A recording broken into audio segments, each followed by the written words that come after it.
गुजरात एटीएसने मળી છે મોટી સફળતા। આતંકી ષડયંત્રમાં સામેલ નવસારીમાં રહેતા ફૈઝાન શેખની ધરપકડ કરવામાં આવી છે। આ શખ્સ હાલ નવસારીમાં રહેતો હતો અને મૂળ રામપુર યુપીનો રહેવાસી છે, જે ચારપુલ વિસ્તારમાં સિલાઈ કામ કરતો હતો। ફૈઝાન શેખ જૈશે મોહમ્મદ અને અલ કાયદા જેવા આતંકી સંગઠનથી પ્રભાવિત હતો। આ અંગેની મળતી પ્રાથમિક માહિતી પ્રમાણે ગુજરાત એટીએસે આતંકવાદી ષડયંત્ર કેસમાં નવસારીના ચારપુલના રહેવાસી અને મૂળ રામપુરના નરપતનગરના ડુંડાવાલાનો રહેવાસી ફૈઝાન શેખ નામનો જે આરોપી છે તેને પકડી પાડ્યો છે। જૈશે મોહમ્મદ અને અલ કાયદાના આતંકવાદી જૂથોની વિચારધારાથી કટ્ટરપંથી બન્યા પછી ફૈઝાન શેખે ગેરકાયદેસર રીતે હથિયાર અને દારૂગોળો મેળવ્યો હતો। આ માણસને આતંક અને ભય ફેલાવી શકાય અને કેટલાક વ્યક્તિઓની હત્યાનો ટાર્ગેટ પણ આપવામાં આવ્યો હતો તે પ્રકારની માહિતી છે। એટલે તે કોઈ મોટી ઘટના કરવાના ફિરાકમાં હોવાનું સામે આવ્યું છે। આ સાથે જ તેની પાસેથી હથિયાર દારૂગોળો પણ મળ્યો છે। તો હાલ ફૈઝાન સાથે અન્ય કોઈ સ્લીપર સેલ એક્ટિવ છે કે કેમ તે અંગે તપાસ હાથ ધરવામાં આવી છે।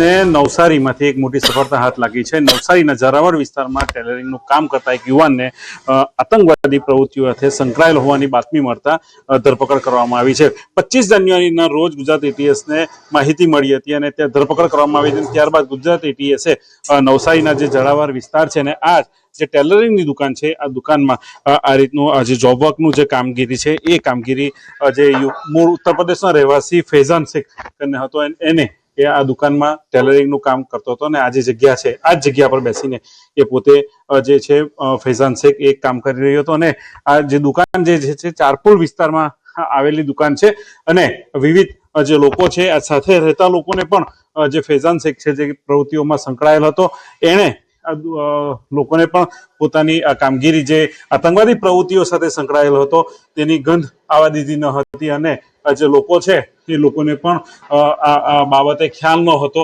આ જે દુકાનના જે મૂળ માલિક જે છે એમની સાથે વાત કરવાનો પ્રયત્ન કરીશું। ગુજરાત ન્યૂઝ 18 ગુજરાતીની ટીમ ત્યાં જે જગ્યા પરથી ગુજરાત એટીએસે ધરપકડ કરી છે જે દુકાનના જે માલિક છે એમની સાથે વાત કરીશું। मैं यहाँ पे टेलर का काम करता हूँ, 12-15 साल से काम करता हूँ यहाँ पे, फैमिली के साथ में रहता हूँ यहाँ पे। और कारीगर मेरे पास 8-10 कारीगर काम करते हैं सर, और सीजन के हिसाब से 5-6 महीने के नहीं आते हैं और चले जाते हैं। और वो लड़का भी जिला रामपुर तहसील स्वार नरपतनगर का रहने वाला है और मेरे पास यहाँ पे कोट का काम करता था, कोट बनाता था सर। और भी कारीगर काम करते हैं और वो खाना खाते हैं यहीं पे और सो जाते हैं, काम करते हैं, सूट बनाते हैं, वो भी कोट बनाते हैं। जी ચોક્કસથી જે ફૈઝાન શેખ જે છે એ આ દુકાનમાં જ રહીને પોતાનું કામ કરી રહ્યો હતો અને પોતાનો જે માલિક છે એમને પણ આજે તમામ જે આતંકવાદી પ્રવૃત્તિઓ સાથે જોડાયેલો હતો, મોબાઈલ એટલે કે સોશિયલ મીડિયાના દ્વારા આ પ્રવૃત્તિઓ સાથે જોડાયો તેમની પણ ગંધ અમને નથી આવીને ગુજરાત એટીએસ દ્વારા આજે એને કોર્ટમાં રજૂ કરવામાં આવ્યો છે અને રજૂ કર્યા બાદ એમને નામદાર કોર્ટે 12 દિવસના રિમાન્ડ મંજૂર કરવામાં આવ્યા છે અને હવે ગુજરાત એટીએસની ટીમ અને ઉચ્ચ અધિકારીનો કાફલો પણ ઘટના સ્થળે પહોંચી ચૂક્યો છે અને તમામ જે ગતિવિધિઓ હતી, કઈ પ્રવૃત્તિઓ કરવાનો હતો, કોણ હથિયારો ક્યાંથી ખરીદ્યા હતા અને કયા ચોક્કસ જૂથને મારવા માટે આ પ્રવૃત્તિઓમાં સંકળાયેલો તમામ જે દિશાઓ છે દિશાઓમાં હવે ગુજરાત એટીએસના ઉચ્ચ અધિકારીઓ હાલ તપાસ કરી રહ્યા છે। ભાવિન પટેલ, ન્યૂઝ 18 ગુજરાતી, નવસારી। ડ્રગ્સ રેકેટનો પર્દાફાશ કર્યો છે। નેપાળમાં જેલ તોડીને ભાગેલા આંતરરાષ્ટ્રીય આરોપીની કરી છે ધરપકડ। 32 વર્ષીય ધર્મેશ ચુનારા નામનો વ્યક્તિ અમદાવાદથી ઝડપાયો છે। આરોપી અમદાવાદમાં ઠક્કરબાપા નગરમાં રહેતો હતો અને નેપાળના કાઠમંડુથી પકડાયો, ત્યાંથી જેલમાં મોકલી દેવાયો હતો। તો જેન્ઝી આંદોલન સમયે જેલ તોડીને ભાગી ગયો હતો અને ગઈકાલે આરોપી પોતાની સાસુના ઘરે આવ્યો હતો। આરોપી બેંકોકથી નેપાળ થઈ અને ડ્રગ્સ વેચતો હતો। તો નેપાળમાં 13 કિલો હાઇબ્રિડ ગાંજા સાથે પકડાયો હતો, જ્યારે કે આ કેસમાં સુરતનો હજી એક આરોપી વોન્ટેડ છે। બેંકોકથી નેપાળ 13 કિલો જેટલા હાઇબ્રિડ ગાંજા લઈને જાવતો હતો, ત્યારે ત્યાં એરપોર્ટ પર નેપાળ ઓથોરિટીઝ એનો ગાંજા સાથે પકડ્યા હતા અને ત્યાંની જેલમાં એનો મૂકવામાં આવ્યો હતો। પછી જો નેપાળમાં જેન્ઝે આંદોલન ચાલ્યું ત્યારે આ જેલ તોડીને પરત ભારત આવ્યો। રાજ્યમાં કાતિલ ઠંડીથી આંશિક રાહત ઠંડીને લઈને હવામાન વિભાગની આગાહી છે। કેટલાક વિસ્તારમાં 2 થી 3 ડિગ્રી તાપમાન વધ્યું છે અને નલિયામાં 9.4 ડિગ્રી તાપમાન નોંધાયું છે। ભુજમાં 11 ડિગ્રી, ડીસામાં 14.6 ડિગ્રી તાપમાન નોંધાયું। પોરબંદરમાં 12 ડિગ્રી, કંડલામાં 12.7 ડિગ્રી તાપમાન નોંધાયું। અમરેલીમાં 12 ડિગ્રી, અમદાવાદમાં 17.2 ડિગ્રી તાપમાન નોંધાયું છે।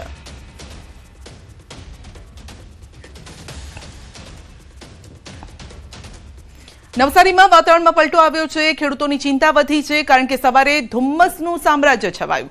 ધુમ્મસના કારણે કેરીના પાકમાં મોટા નુકસાનની ભીતિ છે। ધુમ્મસના કારણે મોર કાળા પડી જવાની પણ શરૂઆત થઈ છે અને છેલ્લા 3 દિવસથી છવાયેલા વાદળછાયા વાતાવરણ, ધુમ્મસના કારણે જે ફ્લાવરિંગ થયું છે તે પણ ખરી રહ્યું છે। વધુ અપડેટ મેળવીશું સંવાદદાતા ભાવિન પાસેથી। જે ભાવિન, કેરીના પાકને નુકસાનની ભીતિ, વાતાવરણમાં જે સતત ઉથલ-પાથલ જોવા મળી રહી છે તેના કારણે કેરીના પાકને નુકસાન। ચોક્કસથી સંધ્યા, જે સમગ્ર નવસારી પંથકની વાત કરીએ તો છેલ્લા 3 દિવસથી વાતાવરણમાં પલટો છે, એટલે કે ખાસ કરીને ધુમ્મસભર્યું વાતાવરણના કારણે, એટલે હવામાં ભેજના કારણે ધુમ્મસભર્યું વાતાવરણ રહી છે અને એના કારણે મોટી નુકસાની જો હોય તો ખેડૂતોને છે આ વર્ષે કેરી ફરી ફીકી પડે એવા હાલ અત્યારે અણસાર એટલા માટે દેખાઈ રહ્યા છે કે જે રીતના કલમો પર મોર ફૂટ્યા હતા અને હવે જો આ જ પ્રકારનું ધુમ્મસભર્યું સંધ્યા વાતાવરણ રહેશે તો મોર પણ કાળા પડી જશે અને ખરી જશે, એટલે ફરી જે કેરીનો જે મીઠો સ્વાદ છે એ આ વર્ષે કદાચ ફરી આ મીઠો સ્વાદ ફીકો થઈ જાય એવી હાલ સંભાવનાઓ સેવાઈ રહી છે અને છેલ્લા 3 દિવસથી આ રીતનું વાતાવરણ રહેતા ખેડૂતો ફરી ચિંતિત બન્યા છે। સંધ્યા જી, આપનો આભાર। રાજકોટમાં નકલી દવાનો ગંભીર મામલો સામે આવ્યો છે। સદભાવના મેડિકલ સ્ટોરમાં વેચાયેલી વિટામિન ડીની દવા ગુણવત્તાયુક્ત ન હોવાનું બહાર આવ્યું। ગ્રાહકે દવા ખરીદી બાદ શંકા જતા ટેસ્ટ કરાવ્યો હતો અને જેમાં દવા નકલી હોવાનું સામે આવતા પોલીસમાં ફરિયાદ નોંધાવવામાં આવી છે અને તપાસ દરમિયાન સદભાવના મેડિકલ સ્ટોર દ્વારા દવા ખરીદીના બિલ રજૂ કરવામાં આવ્યા। તપાસમાં ખુલ્યું છે કે દવા રાજકોટના સ્ટોકિસ્ટ પાસેથી ખરીદવામાં આવી હતી, જ્યારે કે સ્ટોકિસ્ટે આ દવા સુરતના ડીલર પાસેથી મંગાવી હતી। સમગ્ર મામલે હવે સુરતના દવાના ડીલર પર ફૂડ એન્ડ ડ્રગ્સ વિભાગની તપાસ અત્યારે ચાલી રહી છે। જ્યારથી આ મામલો સામે આવ્યો એટલે સદભાવના તરફથી ફોન આવ્યો કે આ જે દવા રહી એ પેશન્ટે ફરિયાદ કરેલી છે કે ડુપ્લિકેટ છે, તો તમે ક્યાંથી મંગાવેલી છે? તો મેં સુરતથી બિલીવ ઇન્ટરનેશનલ પ્રાઇવેટ લિમિટેડમાંથી મંગાવી છે। એ ડેટા મેં ડ્રગ ઓફિસમાં જમા કરાવી દીધો છે। હવે જે બેચના નમૂના જો કદાચ હોય તો લઈ લીધા છે, ડ્રગ ઓફિસેથી કલેક્ટ કરવામાં આવી રહ્યા છે। હવે આગળની તપાસ તો એ જ લોકો કરશે। નહીં, મારી પાસે સ્ટોક નહોતો, મેં સેમ ડે લઈને સેમ ડે વેચી નાખી છે। કચ્છમાં આરોપીના દબાણ પર ફરી વળ્યું છે બુલડોઝર। કિડાણામાં સરકારી જમીન પરનું દબાણ દૂર કરાયું છે। તંત્રએ પોલીસ બંદોબસ્ત સાથે કરી છે કાર્યવાહી અને સરકારી જમીન પર ઓડિયો બનાવી કર્યો હતો કબજો। તો તંત્રએ પોલીસ બંદોબસ્ત સાથે કાર્યવાહી કરી છે। સરકારી જમીન પર જે દબાણ કરવામાં આવ્યું હતું, જે ઓડિયો ઊભી કરવામાં આવી હતી, તેને બુલડોઝરથી તોડી પડાઈ છે। વડોદરાના ગણપતપુરા પાસે અકસ્માતમાં એકનું મોત, ટ્રક અને બાઇક વચ્ચે સર્જાયો અકસ્માત। બાઇક ચાલકનું ઘટના સ્થળે મોત નીપજ્યું છે। મૃતક ખેડાના સનાદરા ગામનો રહેવાસી અને અકસ્માતના પગલે ટ્રાફિક જામ પણ સર્જાયો હતો। અકસ્માત થયું જાણ થતા હું અહીંયા દોડી આવ્યો હતો। અહીંયા સ્થળ પર આવતા એક ટ્રક ચાલકે બાઇક સવારને ટ્રકમાં ટક્કર મારતા મૃત્યુ પામેલ છે। એ મૃત્યુ પામેલનું નામ વલ્લભભાઈ સોમાભાઈ પટેલ ખાસરા ગામના છે અને સ્થળ પર જ મૃત્યુ પામે છે। પોલીસને જાણ કરતા પોલીસ આવી છે, પોલીસની કાર્યવાહી ચાલુ છે। સુરતમાં બેંકના કર્મચારીઓ ઉતર્યા હડતાલ પર। 5 ડે વર્ક વીકની માંગ સાથે કર્મચારીઓની હડતાલ। હડતાલના પગલે કરોડોના વ્યવહાર અટવાઈ ગયા છે। બેંકનું કામકાજ પણ ઠપ થઈ ગયું છે।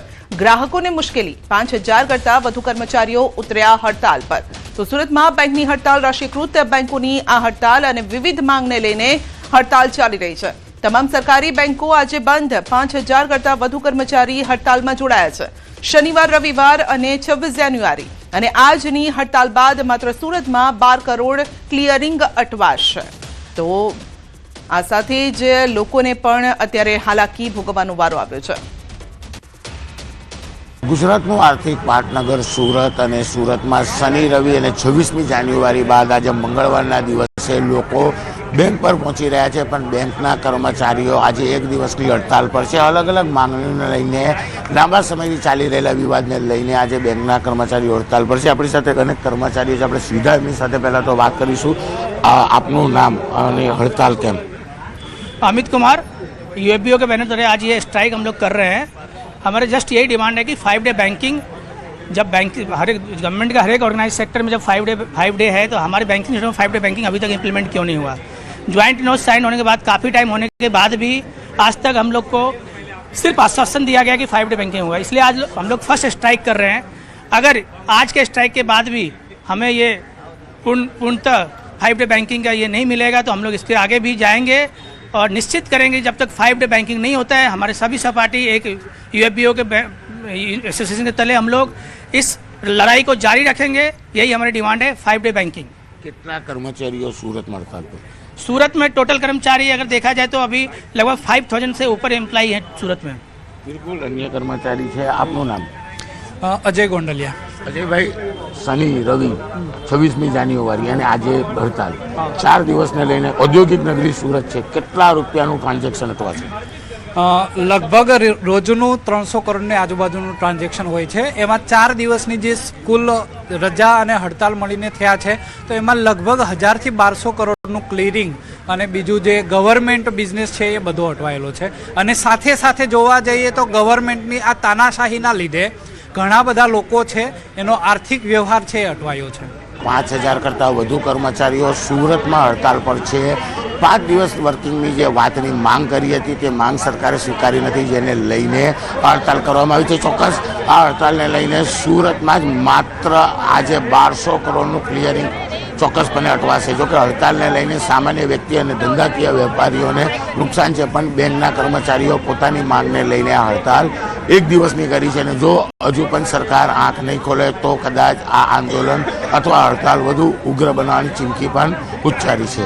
કેમેરામેન જીગર ગુગલ સાથે કીર્તેશ પટેલ, ન્યૂઝ 18 ગુજરાતી, સુરત. અમદાવાદમાં બેંકના કર્મચારીઓએ રેલી યોજી. United forum of bank union દ્વારા રેલી યોજવામાં આવી. સરદાર બાગથી વલ્લભ સદન સુધી રેલીનું આયોજન કરવામાં આવ્યું છે અને 1000 થી પણ વધારે કર્મચારીઓ હડતાલ પર ઉતર્યા છે. 5 ડે વીકની માંગ સાથે કર્મચારીઓએ વિરોધ નોંધાવ્યો છે. 4 દિવસની રજા બાદ આજે ટ્રાન્ઝેક્શન ખોરવાશે. આઈબીએ એપ્રુવલ આપેલી છે કે 5 ડે બેન્કિંગ ઇમ્પ્લિમેન્ટ થશે. આજે તમે લોકો જોઈ શકો છો કે ઓલમોસ્ટ 2 વર્ષ પૂરા થવા આવી રહ્યા છે. તે છતાં પણ અમારી 5 ડે બેન્કિંગની ડિમાન્ડ જે છે એ પેન્ડિંગ જ છે. આ વસ્તુના કારણે ક્યારે બી બેંકના કર્મચારીઓ હડતાલ કરવા માંગતા નથી. અમે ક્યારે બી પબ્લિકને તકલીફ પડે એવા કાર્ય કરવા માંગતા નથી, પરંતુ આ હડતાલ અમારી પર થોપવામાં આવી છે કે જે અમારી આટલી લોંગ પેન્ડિંગ ડિમાન્ડ છે. આટલા બધા કોમ્યુનિકેશન પછી, આટલા બધા return communication, oral communication, meetings પછી બી એનું ઇમ્પ્લિમેન્ટેશન નથી થઈ રહ્યું. 5 દિવસ કામ પર આવીએ ત્યારે ડેઈલી રૂટીનમાં બીજા કોઈ કામ કરવાનો ટાઈમ જ નથી રહેતો હતો. ઘરમાં મા બાપ વૃદ્ધ હોય છે, બાળકો હોય છે, એ લોકોને ભણાવવાના, એ લોકોના પેન્ડિંગ કામ, દવાખાનાના ઇસ્યુ, એ બધા સેટરડે સન્ડેમાં જ પતાવવા પડતા હોય છે, જે વર્કિંગ ડેઝમાં નથી પતતા હોતા. અને ના પતવાના લીધે ઘણીવાર સ્ટ્રેસ ફીલ થતું હોય છે. તે સ્ટ્રેસમાંથી નીકળવા માટે પણ અમારે 5 डे बैंकिंग જોઈએ છે. हमारे बैंकिंग में हम जो भाई बहनें हैं उन सबको देखते हैं कि पैनिक अटैक आ रहा है, किसी को डायबिटीज़ है, मतलब कोई वर्क लाइफ बैलेंस नहीं है यहाँ पे. उसके लिए हम चाहते हैं कि ये 5 डे वर्किंग लागू हो. मैं भारतीय स्टेट बैंक से हूँ. मैं सारी बैंक की तरफ से बोलना चाहूँगी कि ये लागू हो और 2 दिन हम सिर्फ अपने लीजर के लिए नहीं मांग रहे हैं. हम ये चाहते हैं कि एक अच्छा बैंकर एक अच्छी सोसाइटी को पैदा कर सकता है. हम उसकी आगे बढ़ने के लिए हम अपने बच्चों के लिए, हम अपने परिवार के लिए, सभी के लिए ये हक मांग रहे हैं. આજનો અમારો મુખ્ય મુદ્દો છે 5 ડે બેન્કિંગનો. આરબીઆઈ, જીઆઈસી, એલઆઈસી અને સ્ટેટ ગવર્મેન્ટ, સેન્ટ્રલ ગવર્મેન્ટને વર્ષોથી 5 ડે બેન્કિંગ આપેલા છે.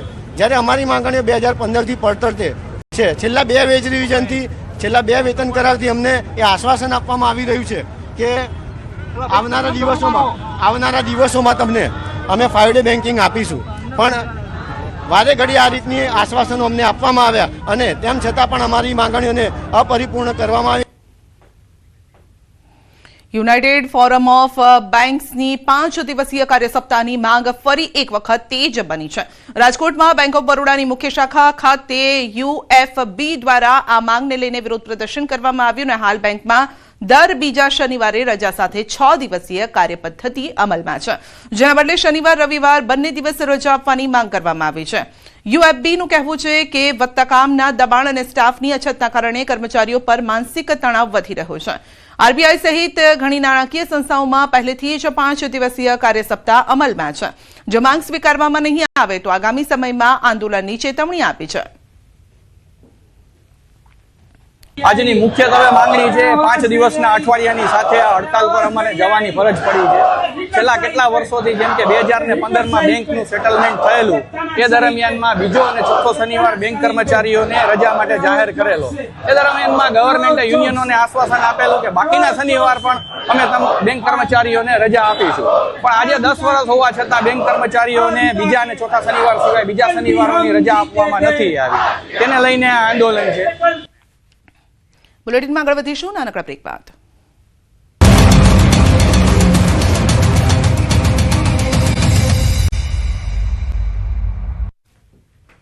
રાજકોટના જંગલેશ્વરમાં ગેરકાયદેસર મિલકતોને નોટિસનો મામલો છે.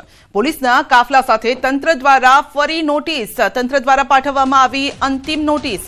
સરકારી જમીનમાંથી 7 દિવસમાં દબાણ દૂર કરવા માટે નોટિસ. 7 દિવસના અંતે જમીન ખાલી નહીં કરે તો કરાશે કાર્યવાહી. તંત્ર દ્વારા અનેક લોકોને પાઠવવામાં આવી છે અંતિમ નોટિસ.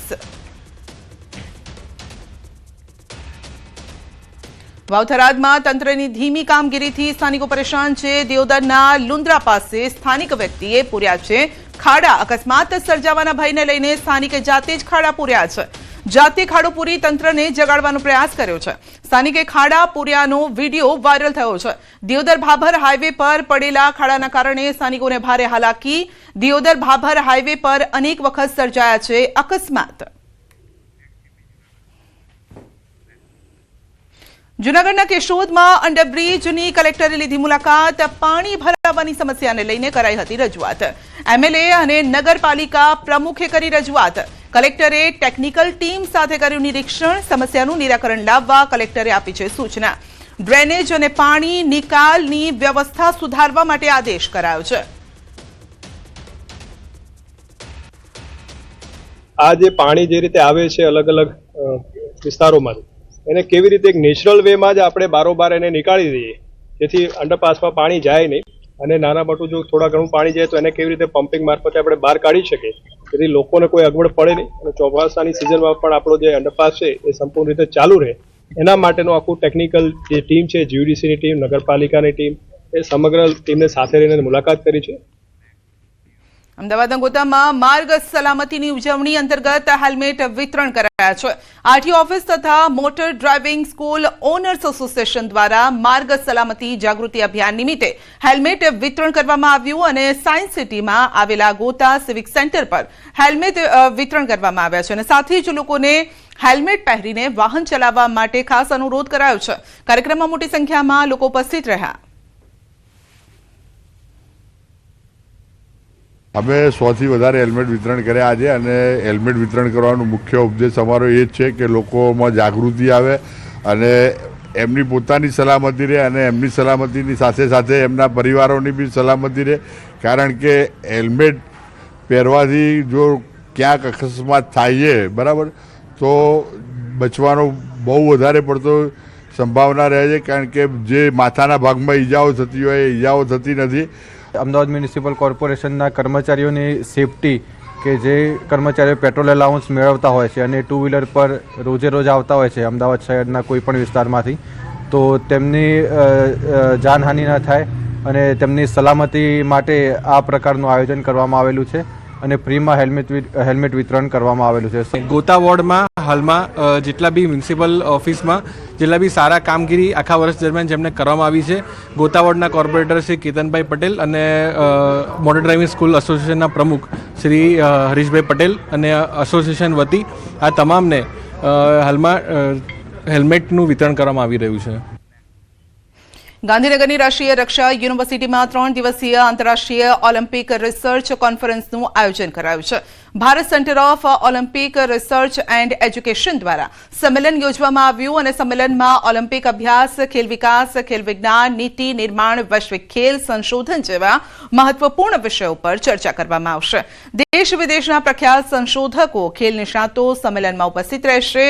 ભારતને ઓલિમ્પિક સંશોધન અને આંતરરાષ્ટ્રીય સંમેલન શિક્ષણના વૈશ્વિક કેન્દ્ર તરીકે સ્થાપિત કરવાની દિશામાં આ એક મહત્વપૂર્ણ પગલું છે.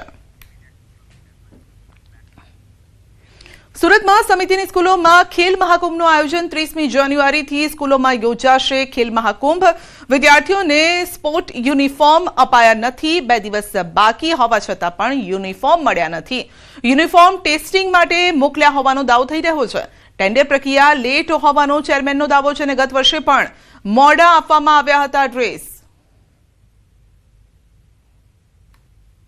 30 જાન્યુઆરીના રોજ ખેલ મહાકુંભ શરૂ થવાનો છે, ત્યારે સુરત મહાનગરપાલિકા સંચાલિત શિક્ષણ સમિતિની સ્કૂલોમાં વિદ્યાર્થીઓને સ્પોર્ટ ડ્રેસ આપવાનો બાકી છે. તેને લઈને આપણી સાથે શિક્ષણ સમિતિના પ્રમુખ રાજેન્દ્રભાઈ કાપડિયા છે. સીધા વાત કરીએ. રાજેન્દ્રભાઈ, 30 તારીખથી ખેલ મહાકુંભ શરૂ થઈ રહ્યો છે, હજુ સુધી ડ્રેસ નથી મળ્યા. આજે 27 તો થઈ ગઈ. તમારી જાણકારી માટે કહી દઉં કે ગયા વર્ષે આપણે સ્પોર્ટ યુનિફોર્મ આપ્યા હતા. સ્પોર્ટ યુનિફોર્મ એવું છે કે આપણે અઠવાડિયામાં એક વખત પહેરવાના હોય છે અને ગયા વર્ષના જે સ્પોર્ટ યુનિફોર્મ આપ્યા હતા એ હજુ બાળકો પાસે છે. અને આ વખતે ટેન્ડર પ્રક્રિયા હતી. સારા યુનિફોર્મ, સ્પોર્ટ યુનિફોર્મ આપવાના હતા, એટલે એ ટેન્ડર પ્રક્રિયા કરતાં વાર લાગી છે. ગયા 15 દિવસના લગભગ 17 તારીખે અમે મિટિંગ કરીને એ સ્પોર્ટ યુનિફોર્મ માટે પણ ઓર્ડર આપી દીધો છે. હવે બાકી રહ્યા જે 15,000 કે 17,000 વિદ્યાર્થીઓ જે પ્રાઇવેટ સ્કૂલ છોડીને આપણી શાળામાં પ્રવેશ લીધો છે, એ લોકો પાસે જ સ્પોર્ટ યુનિફોર્મ નથી અને એ સ્પોર્ટ યુનિફોર્મ પણ આગામી 10 દિવસની અંદર અમે એ લોકોને પહોંચતા કરવાની કોશિશ કરીશું. એ સ્પોર્ટ યુનિફોર્મ ઓલરેડી વિદ્યાર્થીઓ પહેરીને આવે જ છે, પરંતુ આવતા વર્ષ માટે કદાચના સ્પોર્ટ યુનિફોર્મ ખરાબ થઈ જાય એના માટે આપણે રિપીટ ઓર્ડર 1,80,000 વિદ્યાર્થીઓ માટે આપ્યો છે. એટલે એ વિદ્યાર્થીઓ પાસે ડબલ યુનિફોર્મ રહેશે. બિલકુલ રાજેન્દ્રભાઈની વાત સાચી છે. ગયા વર્ષે પણ ઓર્ડર લેટ આપવામાં આવ્યો, આ વર્ષે પણ ઓર્ડર લેટ આપવામાં આવ્યો. નવા 15,000 વિદ્યાર્થીઓ આવ્યા છે, તેમની પાસે ડ્રેસ નથી. એટલે કે જે વિદ્યાર્થીઓ ભાગ લેશે તે જૂના પહેરશે અને આ વર્ષે આપેલો ડ્રેસ આવતા વર્ષે પહેરશે, એવું આયોજન સુરત નગર પ્રાથમિક શિક્ષણ સમિતિનું છે તેવું દેખાઈ રહ્યું છે. કેમેરામેન જીગર ગોલ સાથે કીર્તેશ પટેલ, ન્યૂઝ 18 ગુજરાતી, સુરત.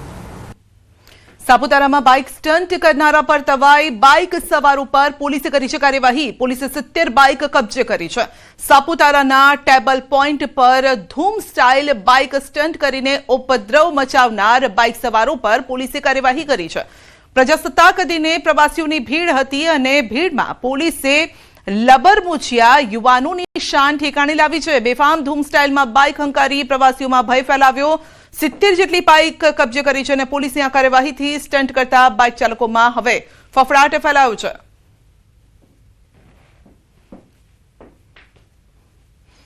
બુલેટિનમાં અત્યારે બસ આટલું જ. રજા આપશો. નમસ્કાર.